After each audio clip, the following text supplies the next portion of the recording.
ఏడాది నవ్వులతో బాక్స్ ఆఫీస్ను షేక్ చేసిన మూవీ సంక్రాంతికి వస్తున్నాం.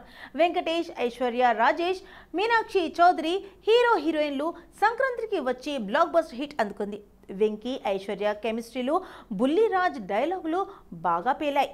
అనిల్ రావిపూడితో పాటు వెంకీ కెరియర్లోనే హైయెస్ట్ బిగ్గెస్ట్ గ్రాసర్ మూవీగా నిలిచింది సంక్రాంతికి వస్తున్నాం. ఇక భాగ్యంగా ఐశ్వర్య నటన టాప్ నాచ్. బావ అంటూ ఓ వైపు అమాయకమైన పల్లెటూరి గృహిణిగా, మరోవైపు గడుసు పెళ్ళాంగా బాగా ఆకట్టుకుంది. 4 పిల్లల తల్లిగా రిస్క్ కూడా చేసింది. సంక్రాంతికి వస్తున్నాం సినిమాతో టాలీవుడ్లో ఐశ్వర్య బిజీగా మారిపోతుందేమో అనుకుంటే ఇప్పటి వరకు ఒక తెలుగు ప్రాజెక్టుకు కూడా సైన్ చేసిన దాఖలాలు లేవు. సంక్రాంతికి వస్తున్నాం తర్వాత సుడోల్ వెబ్ సిరీస్తో పలకరించింది ఐశ్వర్య. తెలుగు అమ్మాయిగా తెలుగులో సినిమాలు చేయాలని తన వంతు ప్రయత్నిస్తున్న ఆఫర్లు మాత్రం రావట్లేదు, ఇవ్వట్లేదు, తెలియట్లేదు. గతంలో ఓసారి టాలీవుడ్ నుండి ఛాన్సులు రాకపోవడంపై బహిరంగంగానే అసహనం వ్యక్తం చేసింది ఐషు. కౌసల్య కృష్ణమూర్తితో టాలీవుడ్ తెరంగేట్రం చేసి 6 ఏళ్లు అవుతున్నా పట్టుమని 10 సినిమాలు కూడా చేయలేదు ఐశ్వర్య.